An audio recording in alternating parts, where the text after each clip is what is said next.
Hello again, this is Stephen Dupree of nowenergetics.com, based on Ewan method and the power of neutrality. We're back for another article and video on another area of neutrality that really is very universal.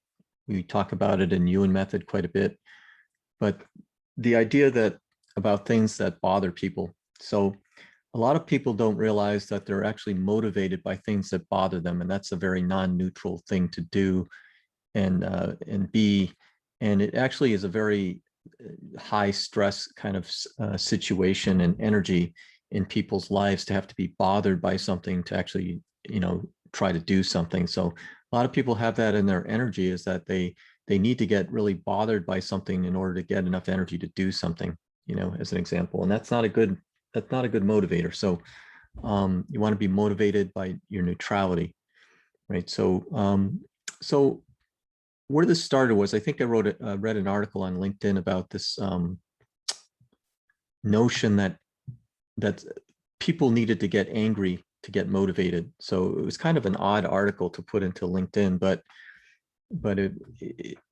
I said, well, let me look at the energy of the person that wrote it, and just the energy in general of what is the best motivator. So this person's contention was anger was at least up there in the top 5 things that could motivate you, and it's a positive thing. So I took a look at this energetically, and the fact is that we all do get angry and frustrated at times. But is it the fact that you need to get angry just to do something? That's very different than getting angry for a second in a particular situation, because we can't be neutral all the time, obviously. But we're not actually needing to get angry. We just happen to get angry. We stub our toe or something, we get frustrated, something like that. But we don't have a need to do that to motivate us to do something. So this person's contention in the article was that you actually needed to do that as a part of your everyday life. So, and we're saying, should this be a primary or the only way to motivate you to do something? Getting angry, getting frustrated, that type of thing. And for some people, they've had that in their energy their whole life. They don't realize that they're motivated by bothers, right? Being angry is a bother to a certain extent, right? So, and the way I say it here is, it's not very productive, because you're not coming from a neutral place. It creates all kinds of energetic stresses around you, in your body, and spiritually as well. So we talked about the article already. So we want our motivations really to be driven by our neutrality, right, to any particular outcome or sense of purpose. And when you use sort of what we would consider quote unquote negative emotions to fuel that sense of purpose, that motivation, it actually weakens our energy to do that. We have to create this energy to actually expend the energy. So it's we pull ourselves into a hole to react out of it, and we use that reaction energy to actually motivate us. And it's a very weakening kind of cycle, because it's like a yo-yo that keeps going up and down. You need to keep supplying that kind of cadence, and it's a very draining type of thing to do versus being neutral, as an example. So and that's really what's going on here. You elicit or you create some strong emotions, and it weakens your energy, and you sort of react out of it, and you use that energy to be motivated by, to actually do something, to get out of bed, to do whatever, right, to do the next thing in your day. So it's, to me, it's a very stressful way of dealing with everyday situations. And eventually you're going to create some kind of symptom with this. Like you can't be in this mode of being bothered by everything for so long and not have it, this ping-ponging yo-yo kind of energy, up and down energy, without it creating some kind of problem. So that's just the way it is. That's what the energy tells us anyway. So it's not a good or long or short-term strategy. So people would say, well, you're probably right, but once in a while you can do this. It's not a good short or long-term strategy. You don't want to dip your toe in there and get to the point where you notice some success one time and you're stuck in that sort of mindset of doing that all the time, always reacting, right? So one of the things I looked at with this article is, what is this author's actual energy about it? Why did they write about this? What's going on in their energy? And, how did they come up with the premise and the conclusions? So I looked at the energy of the person, and the important thing is they didn't even know what was going on in their own energy in terms of what was motivating them and how they wrote the article and what they believed and that sort of thing. So again, we're looking at the authors actually not consciously aware of what's bothering them about their own bothers, right? So 3 things that came up.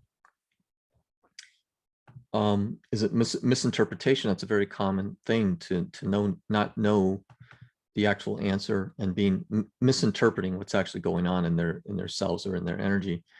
And the other thing is the real bother for this person was that they weren't productive, right? So there's some issue around them being productive.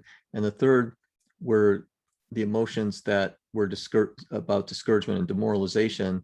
And by misidentifying it as anger, you create a bigger problem because you're not able to neutralize the energy of the things that are actually causing you the problem, right? So you misidentify it, and it's like having a wrong answer, and it adds weight to all the other things you misinterpret and get wrong answers for, right? So it kind of eventually it sucks in and attracts other wrong answers too in that case, right? So we're going to break down the 3 different things here, and that's what I go over in the article.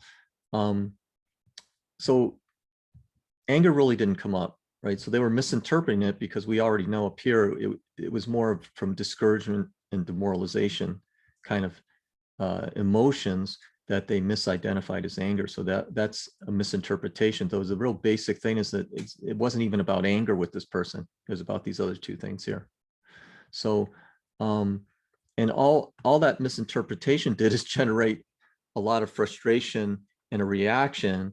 And that reaction energy came up high enough, and then releasing it seemed like it was solving the problem. It was supplying the energy for them to get motivated to do something. So what I say here is the take from the author is, something happens and then you get angry about it, and the anger motivates you to do something productive. And the surprise is it's just the opposite. In order to be productive, because one of the real issues is not being productive, they need to misinterpret or misidentify something. And that gives you enough, that's the biggest reaction. They kind of realize that intrinsically, but not consciously, that they need to misinterpret something so that they can be frustrated with it, then they can get a reaction from it, and that generates the energy. And so they get that energy and they expend it doing a particular purpose or particular task or something like that. And they think that that's solving the problem. That person thinks that they're solving the problem. And the other part of that is they get angry, but they're really not getting angry. They're getting discouraged and demoralized. So they're actually misidentifying even the emotion that they're getting this rebound energy from.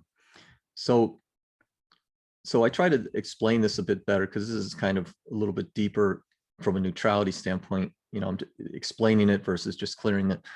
When we misinterpret, or we have a need to misinterpret, and we project that energy out. So it's not just that we're creating experiences in our own life or perpetuating experience or attracting experience.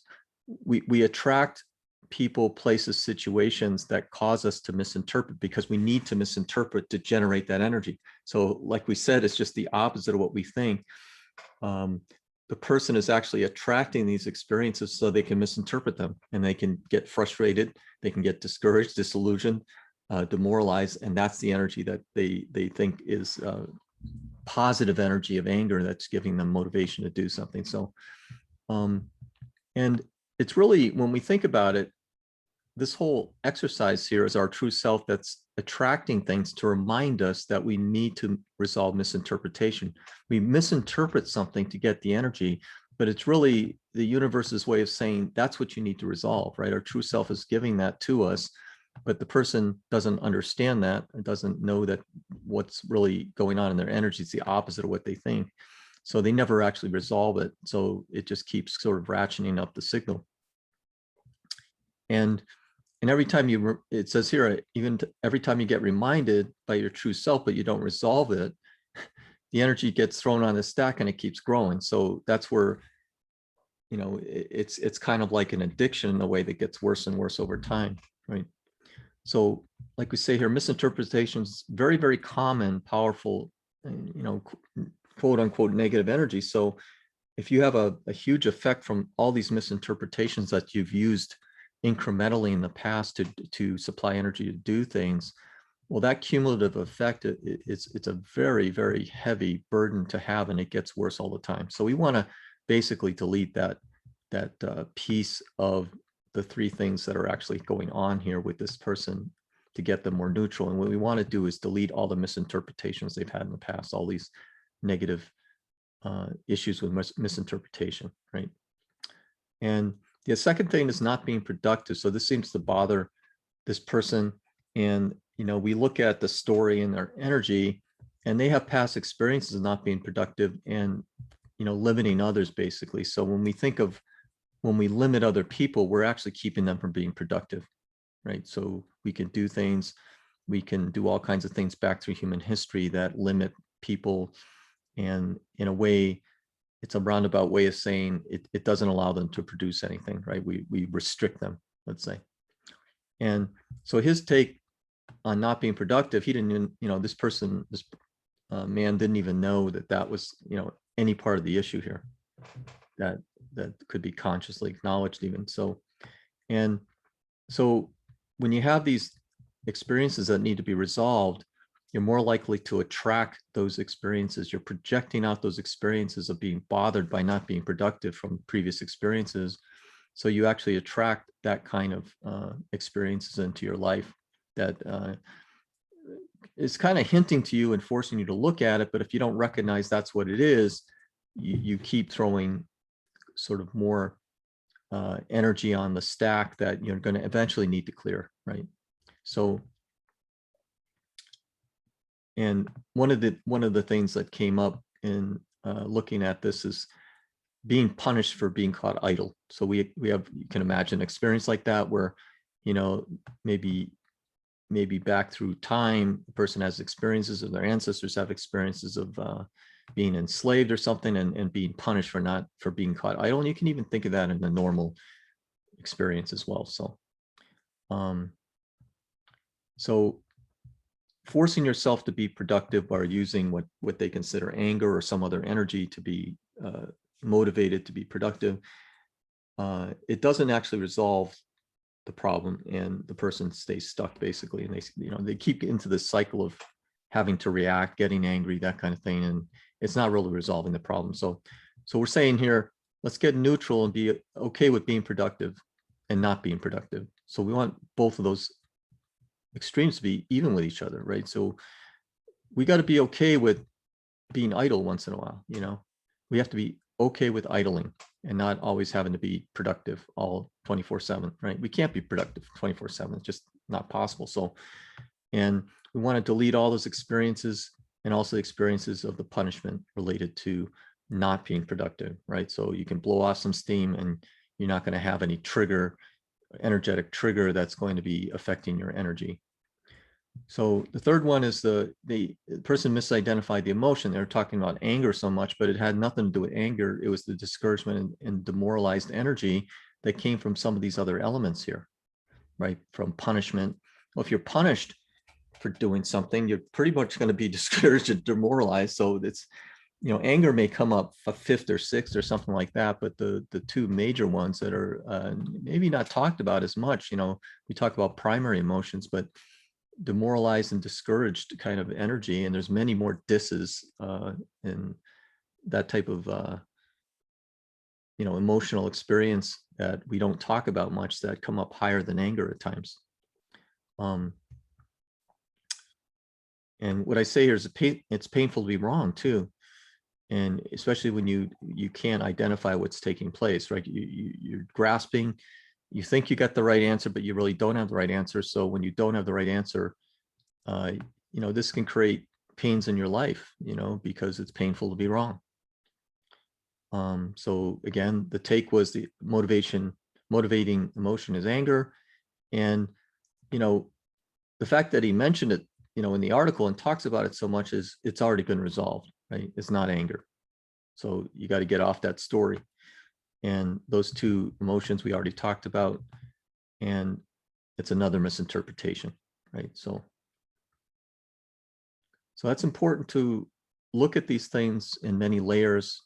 In this case, the person has a lot of misinterpretation, misidentification. I call them misses. You know, there's a lot of ways you can miss something. You know, you can get it wrong, let's say, misidentify, misinterpret, misjudge, miscommunicate, misrepresent, all kinds of misses. You know, you can imagine all kinds of situations where you could put a miss in front of a particular. There are many of them. I think I listed 18 of them at one time, that ways you could miss things. And so we want to be neutral and okay with being wrong or wrong once in a while, right? So part of it, when you misidentify, you're wrong. When you misinterpret, you're wrong.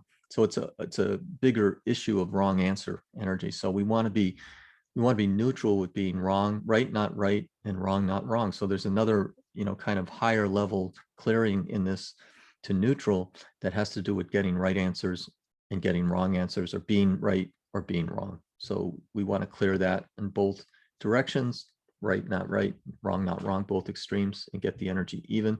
So we don't have any of these perfectionist tendencies. We can be not going to beat ourselves up if we're wrong once in a while. And if we are more neutral about that, we're more likely not to be wrong, right? So if we always need to be right, we're going to attract that energy where it's probably going to give us the opposite. So we want to be neutral about those situations, right? Right, not right, wrong, not wrong.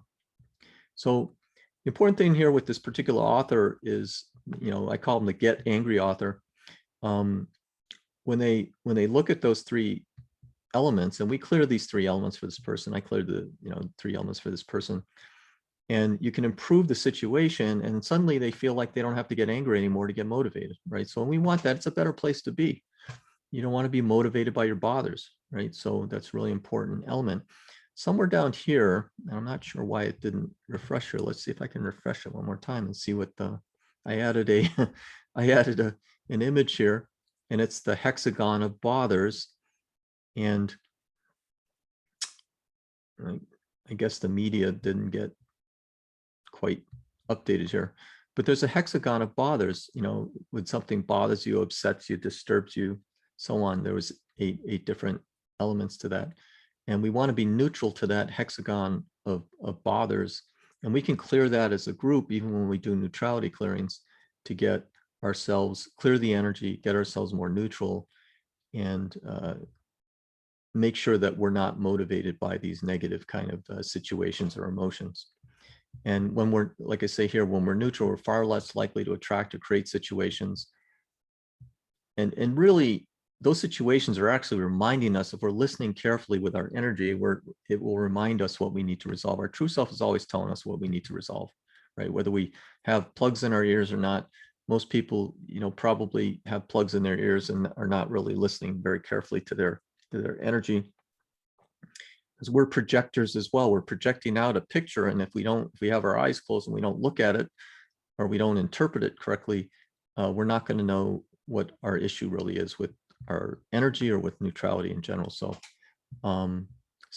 like I say here, it's better to energetically determine the real bother in a situation, use strong and weak, use neutrality kind of clearing, so we can change the energy and get neutral rather than perpetuate the pattern of always taking the drama route and reacting. So the whole point of this is you don't want to have the drama, right? You want to be doing things and motivated by a sense of neutral purpose without needing to create drama to get motivated to do things. So that's really the bottom line here.